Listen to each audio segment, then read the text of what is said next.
같이 읽겠습니다. 8절에서 11절까지 함께 읽습니다. 시작. 안식일을 기억하여 거룩하게 지키라.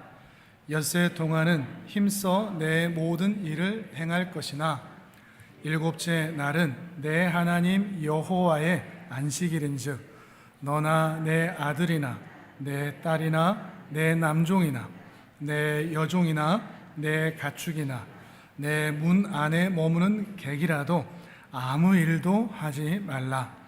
이는 엿새 동안에 나 여호와가 하늘과 땅과 바다와 그 가운데 모든 것을 만들고 일곱째 날에 쉬었음이라. 그러므로 나 여호와가 안식일을 복되게 하여 그 날을 거룩하게 하였느니라. 자, 우리 1계명부터 같이 한번 확인해 볼까요? 자, 제1은 너는 나 외에 다른 신을 내게 두지 말라. 자, 안 보고 하시면 더 좋습니다. 제2는 너를 위하여 우상을 만들지 말고 섬기지 말라. 제3은 여호와의 이름을 망령되게 부르지 말라. 제4는 안식일을 기억하여 거룩하게 지키라. 아멘. 이 의미들을 생각하시면서 이 주일에 같이 생각해 보시면 좋겠습니다. 자, 오늘은 제 4계명인데요. 안식일을 기억하여 거룩하게 지키라. 자, 시작하자마자 질문을 드리겠습니다. 안식일을 기억하여 거룩하게 지키라. 여기에서 가장 핵심되는 단어가 뭘까요? 가장 중요한 단어. 중요하게 봐야 될 것. 다 중요하지만 가장 중요하게 봐야 될 것. 자, 안식일 또는 기억 또는 거룩, 그리고 지키는 거. 뭐가 중요할까요? 네, 여러분의 대답을 안 듣는 게 나을 것 같습니다. 좀 조금씩 흘려 들어오는 걸 보면 이거 아닌데? 이런 생각이 들어서 정답은 안식입니다. 안식이 가장 중요합니다. 근데 한국 교회에서는 뭐가 중요하게 여겨졌죠? 지키라였죠. 이게 유독 강조되면서 제4계명을 어떻게 이해하는가 하면 주일 성수로 기억합니다. 주일을 거룩하게 지켜야 돼. 이것이 이 4계명의 전부라고 생각하는 거죠. 주일날 빠지면 안 돼. 일도 하면 안 돼. 뭐 이런 식으로 말이죠. 안식일을 하나님께서 왜 기억하고 거룩하게 지키라고 하셨는지 그 의도, 그 내용은 말끔히 사라진 채 지키는 행위만 남아버린 거죠. 이게 강조되다 보니까, 지키라가 강조되다 보니까 이 100년이 조금 넘은 한국교회 역사 가운데 가장 한국교회 성도들의 신앙생활을 지배하고 있는 것은 뭔가 하면 율법주의가 되어버렸습니다. 지켜야 돼 라고 하는 거죠. 주일 성수 또는 새벽 기도라는 것처럼 말이죠. 그리고 우리들의 문화가 뭐 있는가 하면 믿음이 좋다는 거, 믿음이 좋다는 것에 대한 질문이, 이게 짧은 기독교 역사를 가지고 있기 때문에 그렇게 연약한 기반이 있을 수밖에 없는데, 믿음이 좋다는 것은 주일을 잘 지키는 겁니다. 다들 그렇게 이해해 왔습니다. 새벽 기도까지 잘한다? 와, 그러면 정말로 믿음이 좋은 것이라고 여겨왔습니다. 그래서 믿음이 좋기 위해서 우리 한국교회 성도들이 해왔던 것은 주일 성수였죠. 새벽 기도였습니다. 믿음이 좋기 위해서, 그리고 좋다는 말을 듣기 위해서, 그리고 더 믿음이 좋아지기 위해서. 여기에다가 또 어떤 형태가 가미되었는가 하면 금욕주의적인 인간의 욕구를 참는 거죠. 놀러 가는 거 참아야 되고, 주일에 먹고 싶은 거 참아야 되고, 하고 싶은 거 참아야 되고, 돈 쓰는 것도 참아야 됐습니다. 오직 열심과 정성으로 교회와 주일을 지키는 것, 이것이 최고라고 여겼죠. 새벽 기도도 마찬가지입니다. 금욕주의적인 생각이 지배적이기 때문에 가장 졸린 시간을 깨워서 아침 잠을 자지 않고 기도하는 것이 최고의 신앙인의 모습이라고 여겼습니다. 실제로 이제 교회 생활을 조금 오래 해보신 분들은 아시겠지만, 새벽에 자고 아침에 일어나서 기도했어요 그러면 왠지 믿음이 없어 보입니다. 오래 해보신 분들은 그런 어감을 아실 것 같습니다. 그리고 오전에는 바빠서 전 저녁에 기도해요 그러면 새벽 기도보다 더 믿음이 없는 것처럼 여겨져 왔던 거죠. 이게 우리 한국 교회 사회 안에, 교회 안에 이게 문화처럼 지배하고 있던 그런 생각들이라는 겁니다. 이것들을 깨달은 게 사실 얼마 안 되는 거죠. 이러한 우리의 현주소를 확인한 게 말이죠. 이렇게 왔던 것은 또 우리 한국 사회, 문화, 전통과도 연결이 되는데 어떻게 되는가 하면 그 무속신앙적인 생각들, 신의 도움이 필요한데, 하나님의 도움이 필요한데 그 신에게 나의 필요를 말하기 위해서, 그 신의 도움을 받기 위해서는 우리가 할 수 있는 게 정성과 열심밖에 없습니다. 잘 보이는 것밖에 없는 거죠. 그러니 어떻게 해서든지 예배를 드리는 거죠.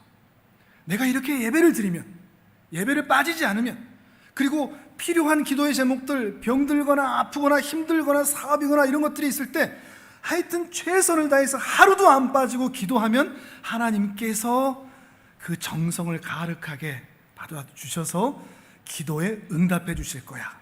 이런 생각이 우리 한국교회 안에 사실 있었다는 것입니다. 아마 부인하기는 힘들 겁니다. 물론 우리 한국교회가 이 자리까지 오는 것, 참 부흥하고 성장하기까지 온 것은 주일 성수와 또 이 새벽 기도가 큰 틀이었고 특징이었던 것은 분명합니다. 근데 그게 다인 거죠.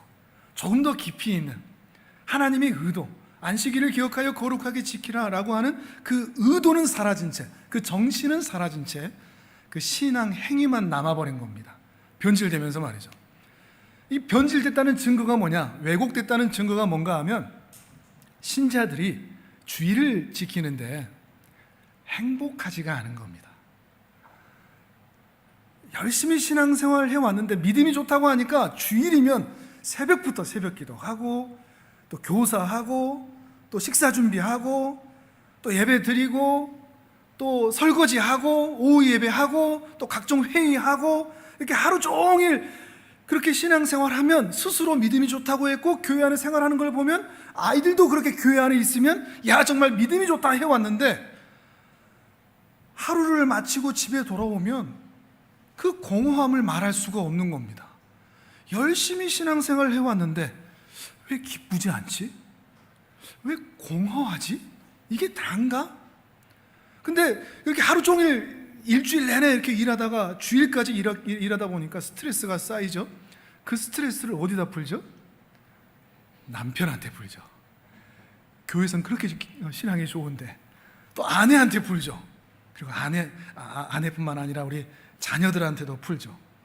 근데 예배는 잘 드리는데 행복하지 않은, 가정은 행복하지 않은. 이 코로나가 생겨나면서 그게 언제적 얘기야라는 생각이 여러분도 드실 정도로 그게 다 멈춰졌습니다. 저는 그래서 그 한편으로 봤을 때는 얼마나 감사한지 모릅니다. 정말 중요한 것만, 예배만 남겨놓은 그런 상황이 되었으니까요. 그렇다고 해서 주일 성수가 필요 없냐? 그건 또 아닙니다. 새벽 기도가 필요 없냐? 그것도 아닙니다. 예배의 계명의 정신과 계명의 형식, 이 두 가지가 다 필요합니다. 근데 우리는 뭐만 있었다고요? 형식만 있었다고요. 계명 준수, 율법 순종만 있었다고요. 그것 전에 뭐가 있어야 된다고요? 정신과 내용과 의도를 먼저 알아야 된다는 거죠. 그리고 이것이 같이 가야 되는 겁니다. 그 형식이 너무 과했다고 해서 형식을 때려치자 하는 것도 아니라는 거죠. 안식이 중요하듯이 안식일도 함께 중요한 것처럼 말이죠. 이 두 가지가 같이 가야 됩니다. 그런데 조금 더 먼저 시작해야 될 것은 그 의도와 내용이라는 거죠. 안식일을 기억하여 거룩하게 지키라 라고 말씀하셨던 그 하나님의 의도, 그 내용을 먼저 살펴볼 때 그 안식일의 형식은 자연스레 지켜질 수밖에 없기 때문이죠. 오늘 그 이야기를 함께 생각해 보려고 합니다. 오늘 본문 다시 20장으로 돌아오시면 8절에서 10절까지는 하나님께서 안식일을 선포하시는 장면이 나옵니다. 그래서 그 집안에 있는 모든 사람들에게 안식을 누리게 하라라고 하시는 거죠. 그러면서 11절에는 왜 안식일을 거룩하게 지켜야 되는지 그 이유를 이렇게 말씀하십니다. 자, 11절을 같이 읽어보겠습니다. 성경을 보시면서 시작. 이는 엿새 동안에 나 여호와가 하늘과 땅과 바다와 그 가운데 모든 것을 만들고 일곱째 날에 쉬었습니다. 그러므로 나 여호와가 안식일을 복되게 하여 그 날을 거룩하게 하였느니라. 아멘. 왜 안식일을 기억해서 거룩하게 지키라고 하십니까? 하나님께서 우리를 어디로 데리고 가시죠?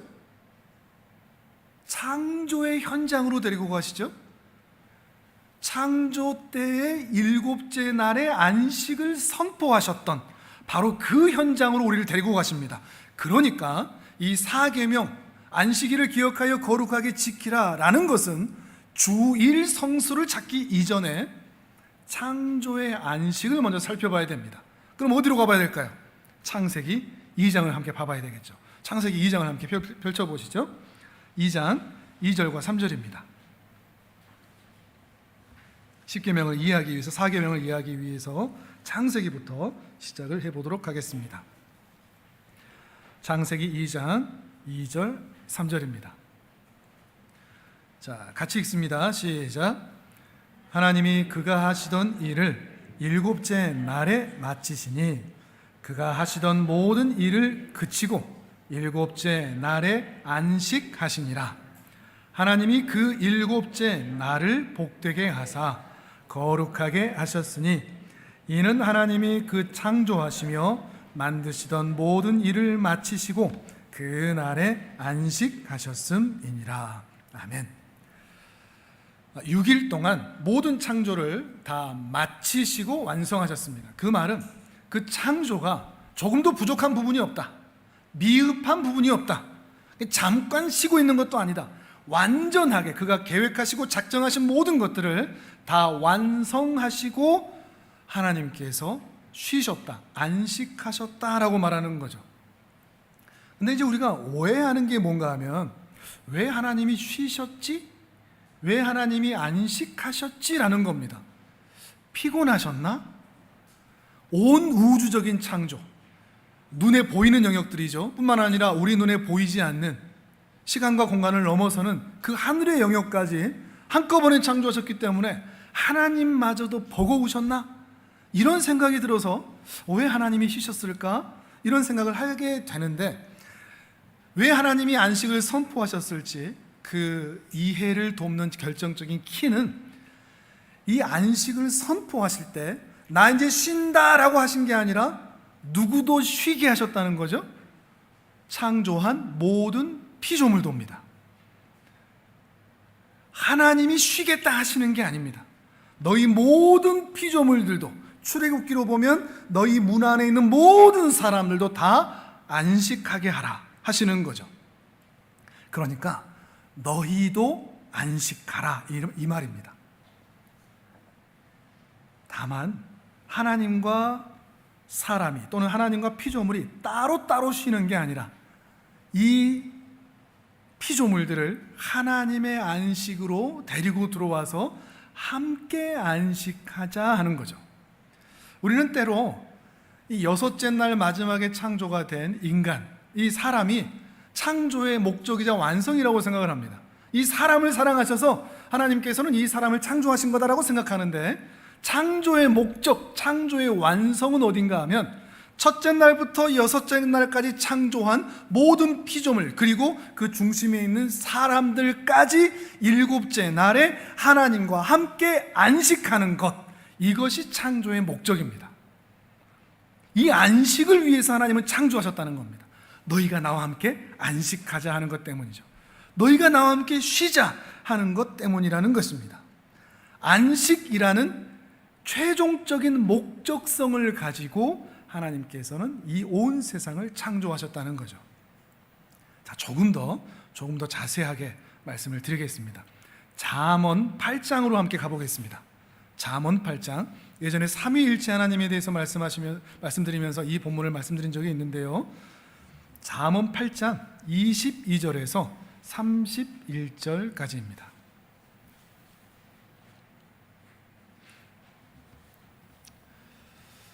우리 아이들한테는 성경이 없어갖고 좀 어렵네요. 당신이 조금 아이들 성경책 좀 옆에서 좀 해주시면 좋을 것 같아요. 성경책 밖에서 좀 해주셔서. 잠언 8장 22절에서 31절까지인데요.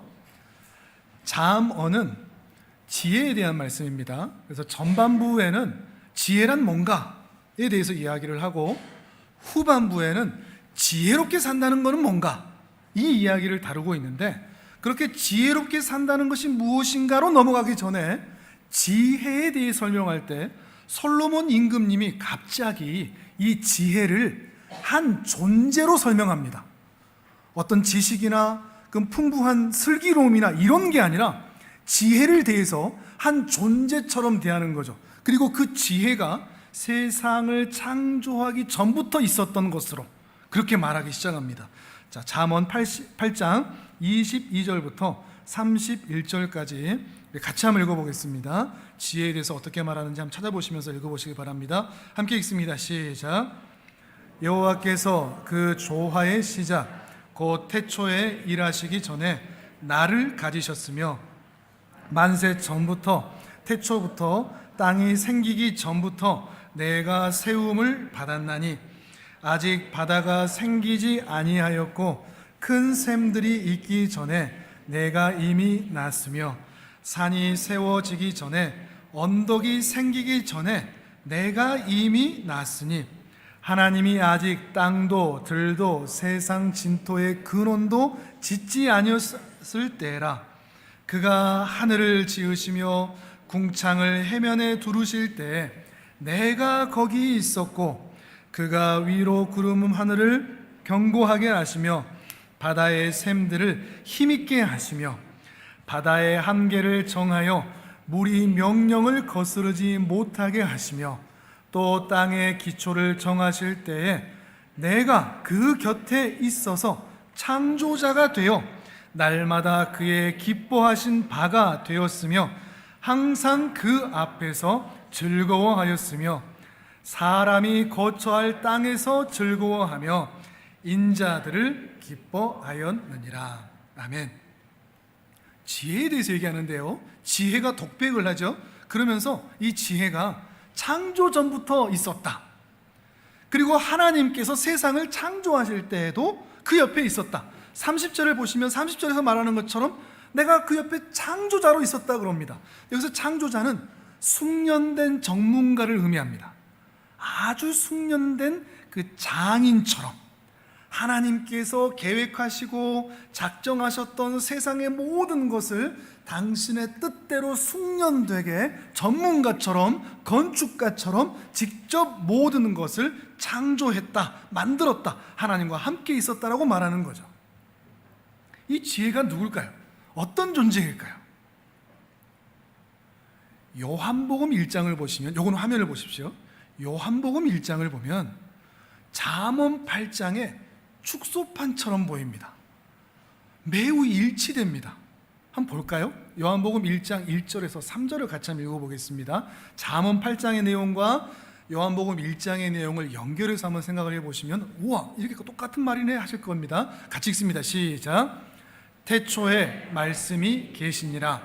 이 말씀이 하나님과 함께 계셨으니 이 말씀은 곧 하나님이시니라. 그가 태초에 하나님과 함께 계셨고 만물이 그로 말미암아 지은 바 되었으니 지은 것이 하나도 그가 없이는 된 것이 없느니라. 아멘. 사도 요한이 여기서 이 말씀, 하나님과 함께 있었고 세상 모든 것들을 하나님 옆에서 창조했던 이 말씀을 누구라고 가리키는가 하면 예수 그리스도를 가리킵니다. 예수를 설명하면서 이 말씀이 곧 예수라, 그가 바로 성자 하나님이라고 얘기하고 있는 거죠. 그렇다면 잠언에 나와 있는 이 지혜는 누구를 말할까요?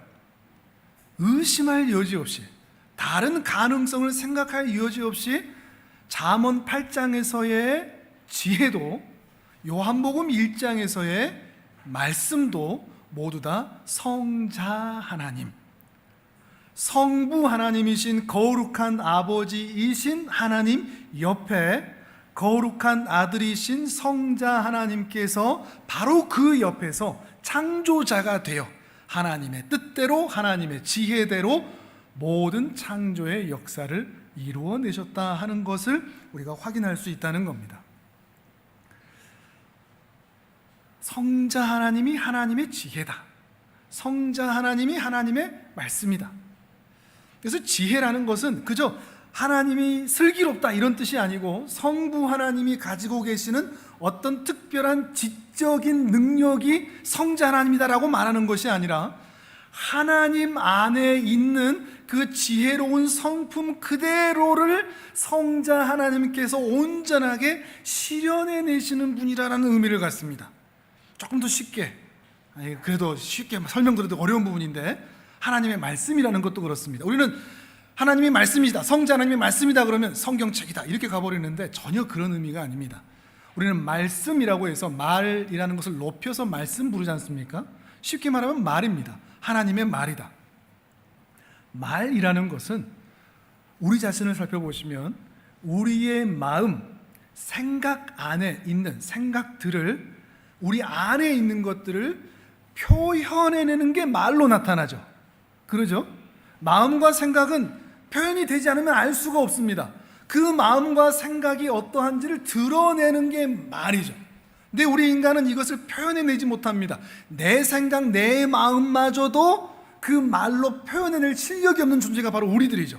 그런데 하나님의 말씀이시다라는 이 표현은 뭔가 하면 하나님이 곧 성부 하나님, 거룩한 아버지신 그 하나님이 그 마음에 작정하시고 계획하시고 예정하시고 뜻을 품으시고 능력과 지혜와 영광으로 가지고 있는 그 모든 것들을 한치의 오차도 없이 조금의 이견도 없이 온전하게 실현해내고 실행해내실 수 있는 분으로서의 말씀입니다.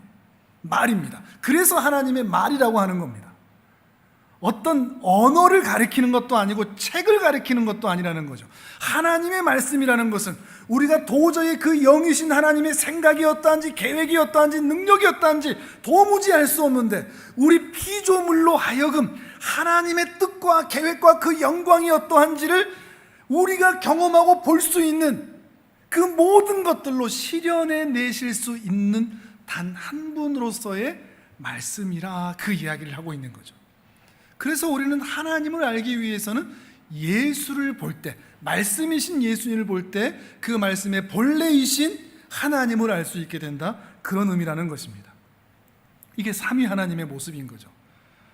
근데 이제 이것을 얘기하는 것보다 더 중요한 게 뭔가 하면 30절을 다시 한번 보시겠습니까? 화면을 보셔도 되고요. 잠언 같이 보시면 이러한 하나님과의 관계도 중요한데, 완벽하게 서로를 아신다, 이것도 중요한데, 내가 그 곁에, 곧 성자 하나님이 성부 하나님 곁에서 완전한 숙련자로 창조자가 되어 날마다 창조의 역사를 이루시는데, 그 창조의 순간에 어떠하셨냐? 나는 그의 기뻐하신 바가 되었다. 성부 하나님께서 성자 하나님을 너무 기뻐하셨다는 겁니다. 언제? 그 창조하실 때. 그리고 항상 그 아버지 하나님 앞에서 나는 그 아버지를 기뻐했다, 즐거워했다 얘기하는 겁니다.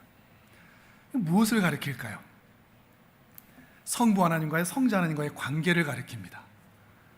그러니까 세상을 창조하실 때 그 엄근진이라고 하죠. 엄숙하고 근엄하고 진지하게 빛이 있으라 뭐 이렇게 하니까 만들어졌다는 게 아니라 하나님 안에 있는 그 계획과 작정과 예정들을 그 성자 하나님께서 정확하게 이견도 없이 풀어내어 실현해 내시는 과정 가운데 성부 하나님과 성자 하나님께서 너무너무 기뻐하시고 즐거워하신 가운데 그 창조의 역사를 이뤄내셨다는 겁니다.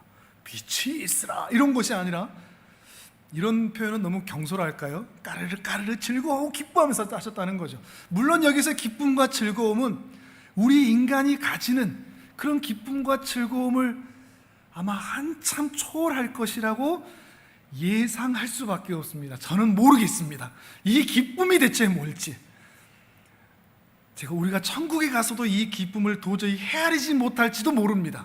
성부 하나님께서 성자 하나님을 기뻐하시고 성자 하나님께서 그 성부 하나님을 즐거워하시는 그 기쁨과 그 즐거움과 그 사랑, 그 사랑으로 이 세상을 창조하고 계시다는 것을, 창세기 1장만 보면 모르는데 잠언 8장과 또 요한복음 말씀을 함께 연결해서 볼 때 우리는 이것을 찾아볼 수가 있다는 거죠. 31절에 봐도 이제 창조된 그 땅들을 보면서, 완성된 그 땅을 보면서 즐거워했다고 합니다.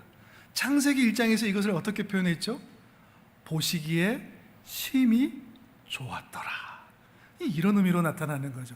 성부 하나님과 성자 하나님이 기뻐하시는 거죠. 그리고 우리가는 생략이 되어 있는데 인자들을, 그 사람의 아들들을 기뻐하셨다, 즐거워하셨다 얘기하는 겁니다. 근데 여기다가 그러면 잠언과 요한복음에는 성령 하나님이 안 계시네요. 그럼 안 계신 거 아니에요? 아니죠. 그럼 창세기 1장을 또 곁들여서 봐야죠. 창세기 1장에는 누가 또 등장하죠? 수면 위에 운행하시는 성령 하나님이 계시죠. 그러면 이 모습들을 볼 때 성부 하나님과 성자 하나님과 성령 하나님이 서로 사랑하시며 서로 즐거워하시며 서로 기뻐하시며 이 창조의 역사를 그 안에 흘러 넘치는 기쁨과 즐거움으로 이루어 가고 계신다라고 우리는 미루어 짐작해 볼 수가 있는 겁니다. 이러한 관계에서 우리는 삼위일체 하나님이라고 신학적으로 표현합니다. 그냥 논리적으로, 지식적으로 삼위일체다, 그래서 세 분인데 한 분이고 한 분인데 세 분이다, 이런 차원의 것이 아닌 겁니다. 분명히 세 분입니다. 세 분 하나님이십니다. 세 분으로 계시는데 이리 봐도 저리 봐도 조금의 이견도 없고 조금의 다툼도 없고 그냥 하나로만 보이는, 한 뜻, 한 계획, 한 능력, 한 영광으로 보이는 한 분 하나님으로 보이실 수밖에 없는 그분들의 하나됨, 사랑, 기쁨, 즐거움에서 그걸 확인하고서 우리 믿음의 선배들은 삼위일체라 라는 표현을 만들어 냈다는 것이죠. 그런데 이 하나님께서, 이 삼위 하나님께서 이 흘러 넘치는 기쁨을 자기 안에만 두기를 원하지 않으셨습니다. 우리끼리만 영원히 사랑하셔도 되지만 그 기쁨과 사랑이 흘러 넘치면서 세상을 창조하기로 하셨습니다.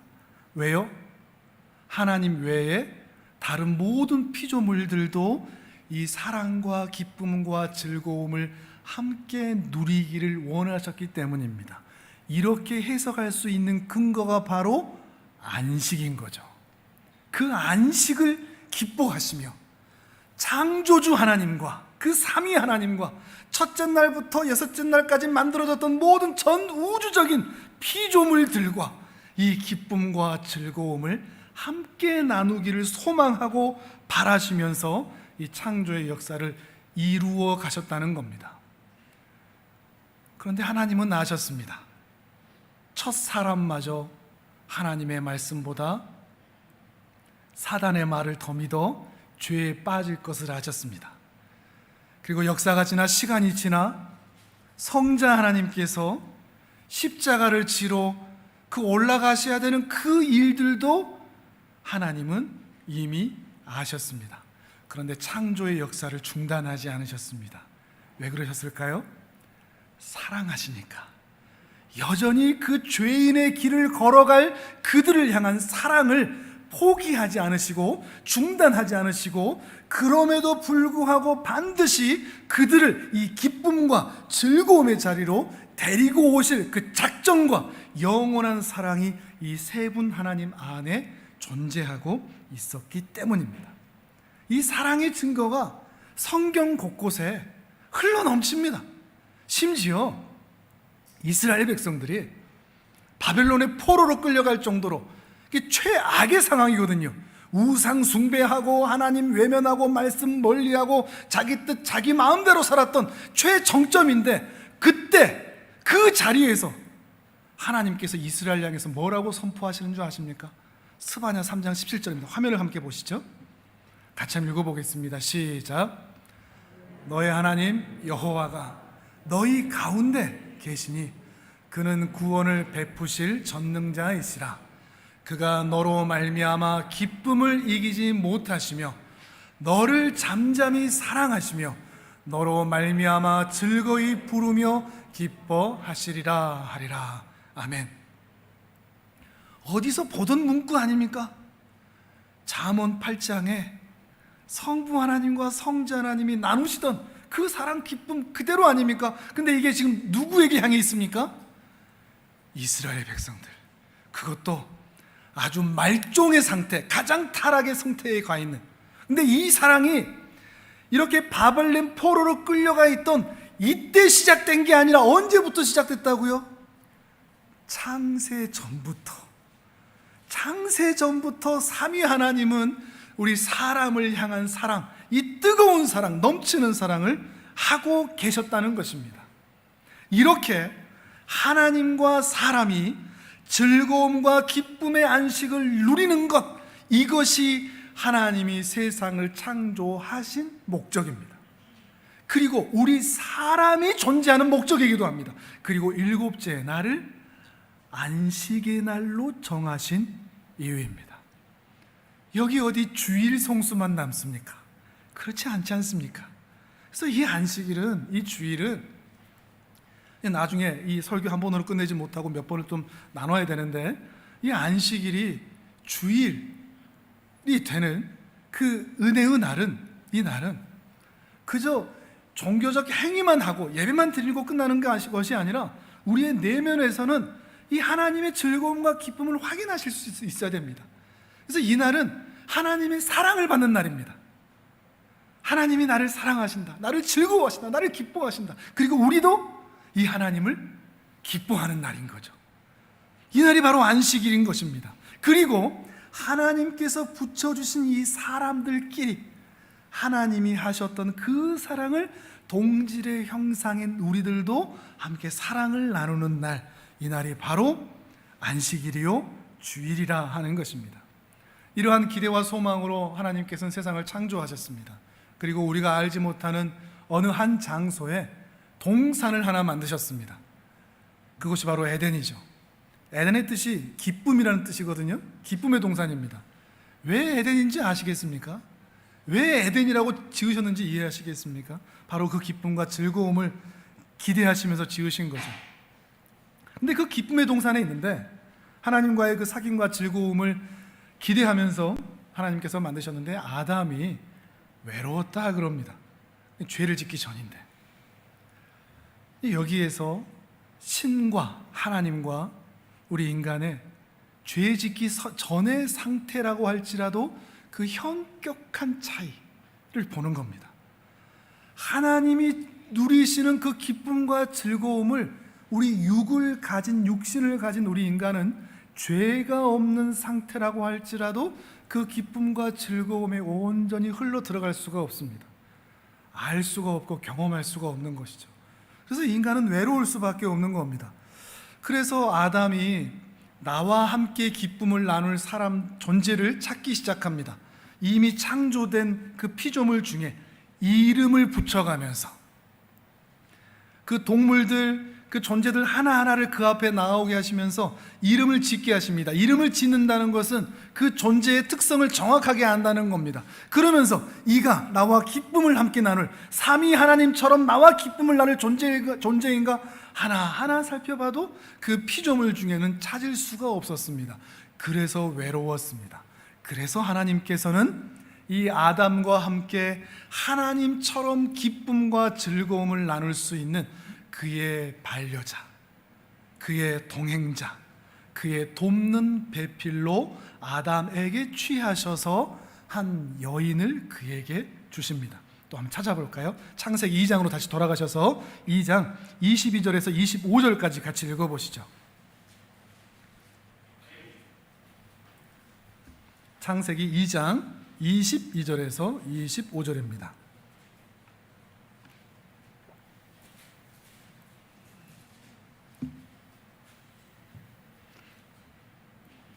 자, 같이 읽겠습니다. 시작. 여호와 하나님이 아담에게서 취하신 그 갈빗대로 여자를 만드시고 그를 아담에게로 이끌어 오시니 아담이 이르되 이는 내 뼈 중에 뼈요 살 중에 살이라 이것을 남자에게서 취하였은즉 여자라 부르리라 하니라. 이러므로 남자가 부모를 떠나 그의 아내와 합하여 둘이 한 몸을 이룰지로다. 아담과 그의 아내 두 사람이 벌거벗었으나 부끄러워하지 아니하니라. 아멘. 여기서 내 뼈 중에 뼈요 살 중에 살이라 라는 말씀과 둘이 한 몸을 이룬다 라는 말씀은 같은 의미가 됩니다. 삼위 하나님의 하나님 되심처럼 하나를 이루라는 거죠. 한 몸을 이루라는 거죠. 서로 사랑하고 기뻐하라는 거죠. 그리고 그렇게 첫 사람 아담과 하와가 그렇게 서로 사랑했다는 증거가 뭔가 하면 25절입니다. 벌거벗었으나 부끄러워하지 아니하였다. 우리는 어머 벗었다 이것만 보는데 왜 벗었는데 부끄럽지 않죠? 수치를 책망하지 않기 때문입니다.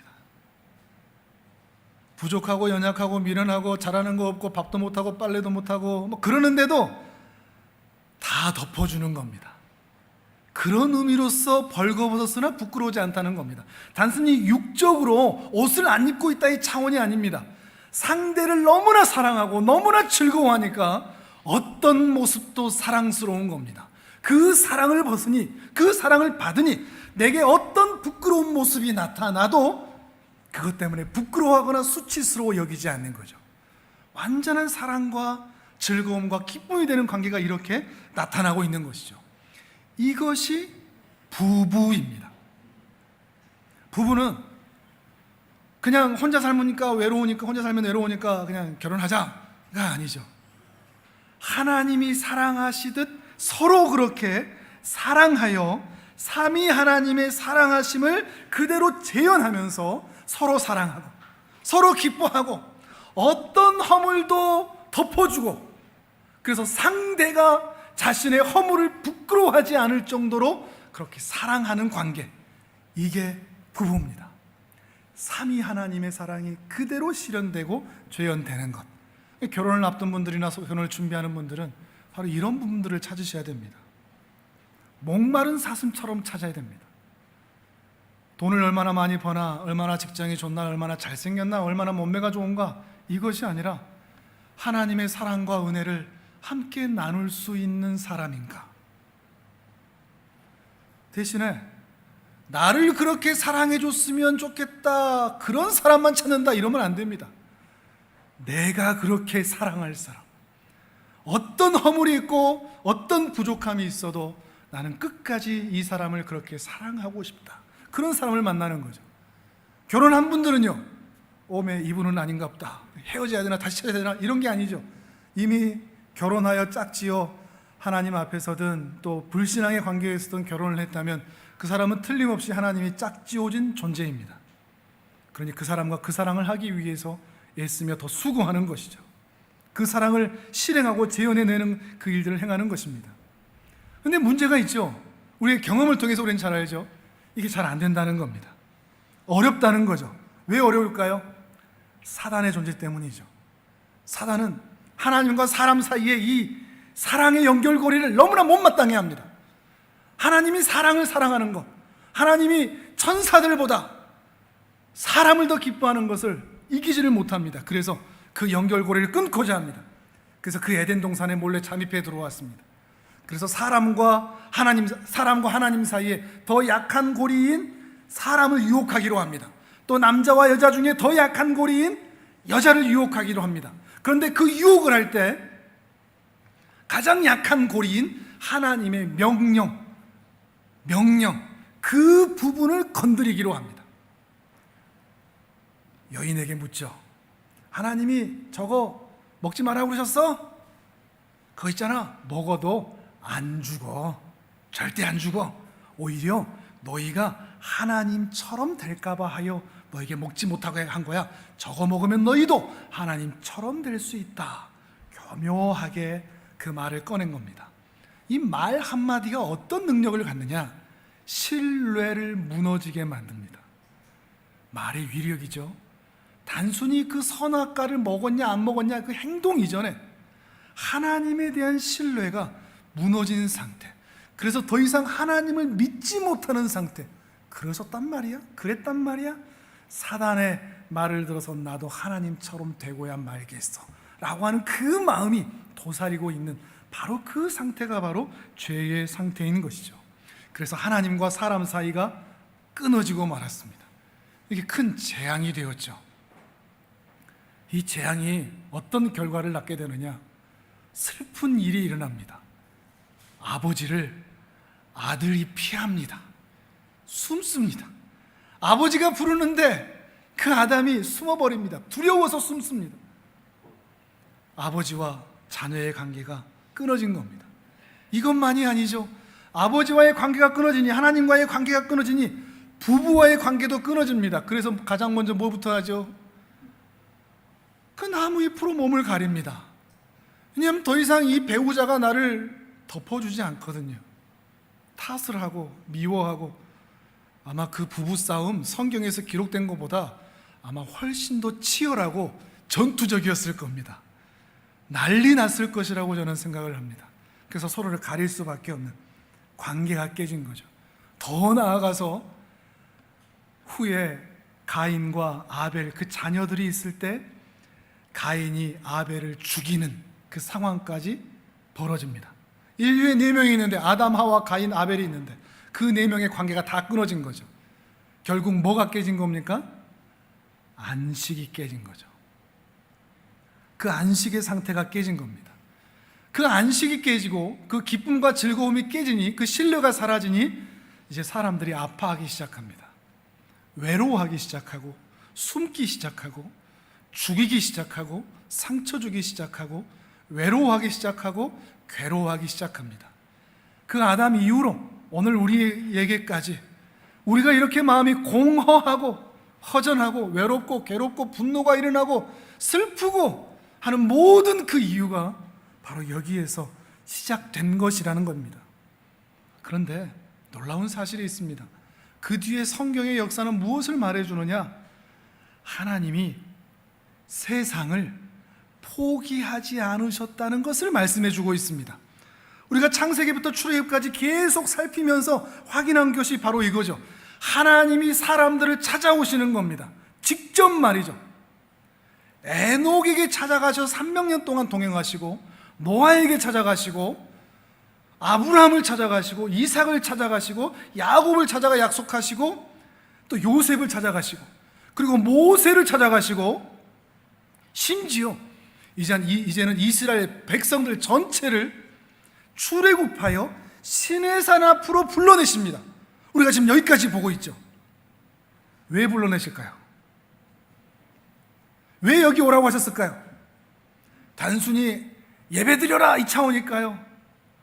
하나님의 마음에서 생각해 보십시오. 우리 관점 말고 하나님의 마음은 뭐겠습니까? 보고 싶은 거죠. 가까이에서.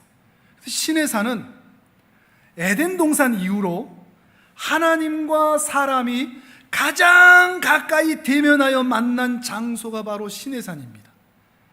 그저 율법 준수, 가나안 땅으로 들어가기 위한 한 거점 정도가 아니라 하나님과 사람이 가장 가까이 만날 수 있었던 곳, 그만큼 하나님이 사람을 가까이 만나기를 원하셨던 바로 그 장소가 시내산이라는 거죠. 근데 문제가 있습니다.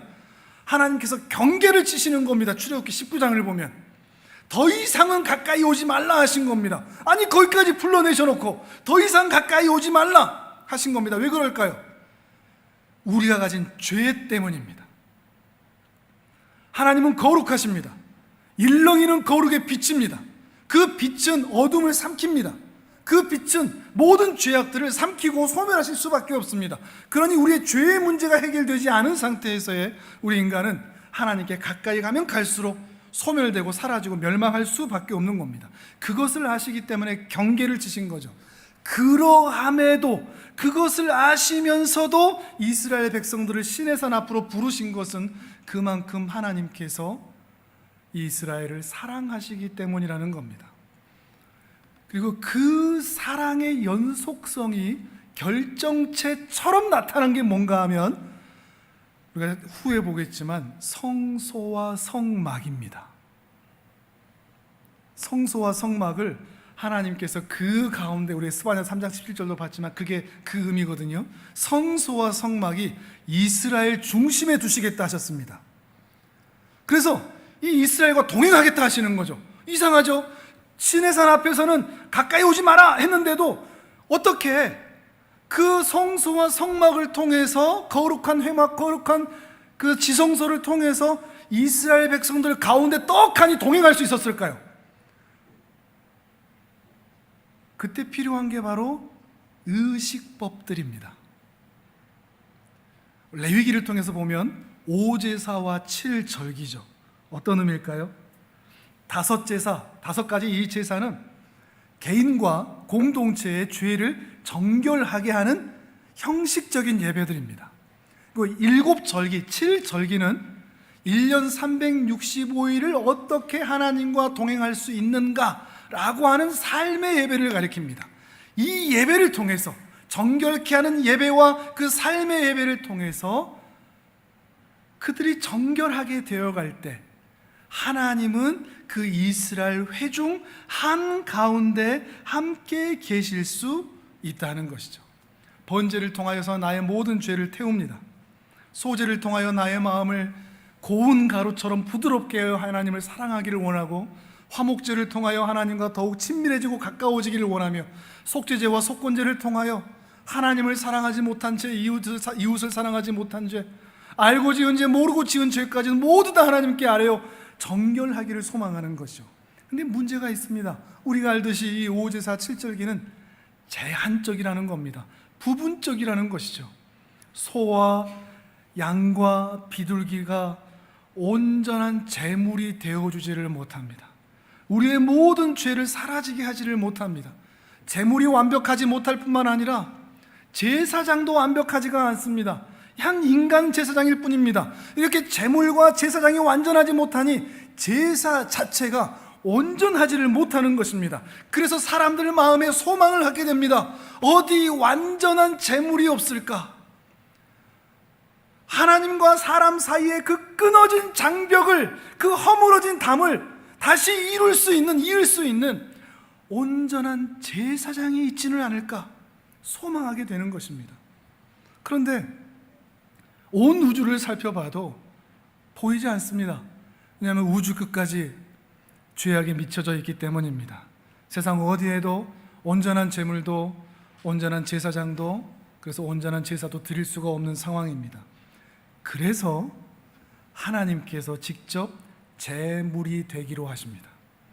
그래서 하나님께서 직접 제사장이 되기로 하십니다. 그런데 하나님은 제물이 되고 싶으시나 죽으실 수는 없습니다. 더 이상 하나님이 아니시니까요. 죽음은 죄의 싹시고 죄의 결과이니까요. 죄 아래 하나님이 계실 수는 없기 때문이죠. 그래서 하나님께서 사람이 되기로 하십니다. 사람은 죽을 수 있기 때문이죠. 그러나 온전한 제사가 되기 위해서는 죄 없는 사람이 되셔야 됩니다. 그래서 택한 방법이 뭐냐? 우리가 사도신경에서 낭독을 하죠. 동정녀 탄생과 성령으로 잉태함입니다. 성령으로 잉태됨으로 그가 완전한 하나님으로 계시고, 동정녀에게, 남자를 알지 못하는 사람에게, 곧 죄의 영향을 받지 않은 자에게 태어남으로 그가 완전한 한 인간으로 존재하실 수 있는, 그래서 참 하나님이시요 참 인간으로 이 땅에 오셔서 그가 제물이 되시고 제사장이 되셔서 다시 사람과 하나님이 안식하며, 또한 사람과 사람이 안식할 수 있는 길을 열고자 하셨다는 것입니다. 이삭을 살리기 위해서 어린 양 수풀이 걸려 있었던 그 모리아 산에, 이스라엘이 심판받아 멸망할 수밖에 없었던 그 심판이 멈추게 되었던 다윗의 아라우나의 타작마당, 바로 그 자리에, 솔로몬이 성전이 있던 바로 그 자리에 유월절 어린 양이 되셔서 예수께서 직접 온전한 제물, 온전한 제사장, 온전한 제사가 되어 우리의 죄의 문제를 해결하신 겁니다. 그래서요, 드디어 사람에게 안식의 은혜가 찾아오게 된 것이죠. 왜 이 일을 행하셨다고요? 사랑하셔서요. 그 기쁨과 즐거움이 넘치는 그 사랑을 이 죄인들에게 변함없이 사랑하셨어요. 요한복음 3장 16절이 바로 그런 의미입니다. 화면을 보면서 같이 한번 읽어보시죠. 같이 읽습니다. 시작.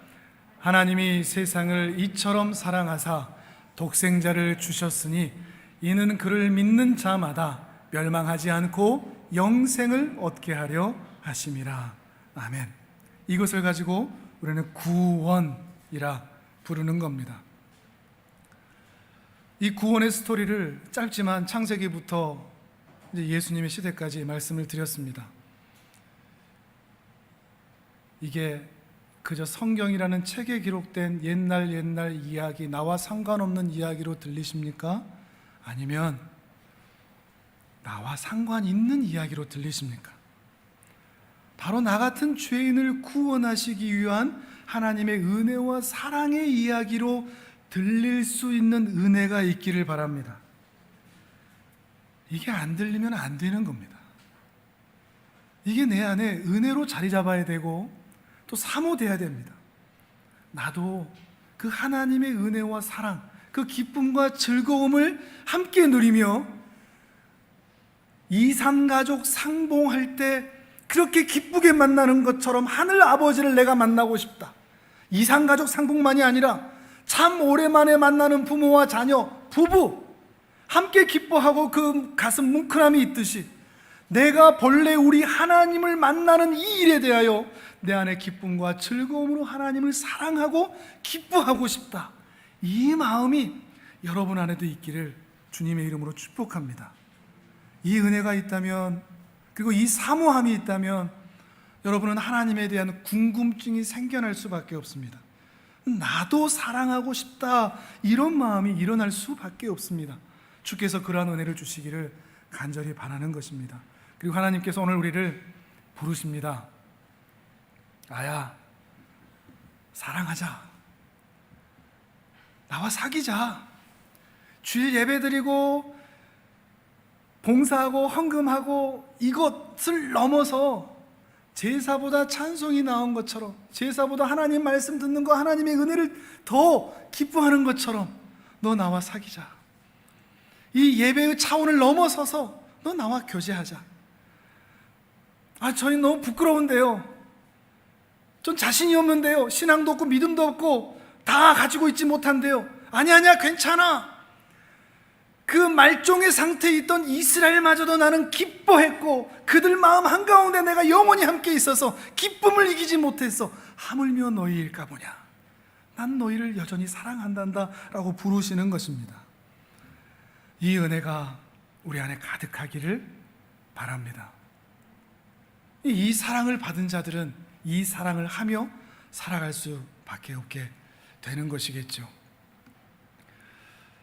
주께서 우리 각자의 마음을 헤집고 들어오시고 매만져 주셔서 하나님이 얼마나 우리를 사랑하시는지, 얼마나 기뻐하시는지, 얼마나 즐거워하시는지 깨달아 아는 복된 은혜가 여러분의 심령에 충만하게 채워지기를 주님의 이름으로 축복합니다.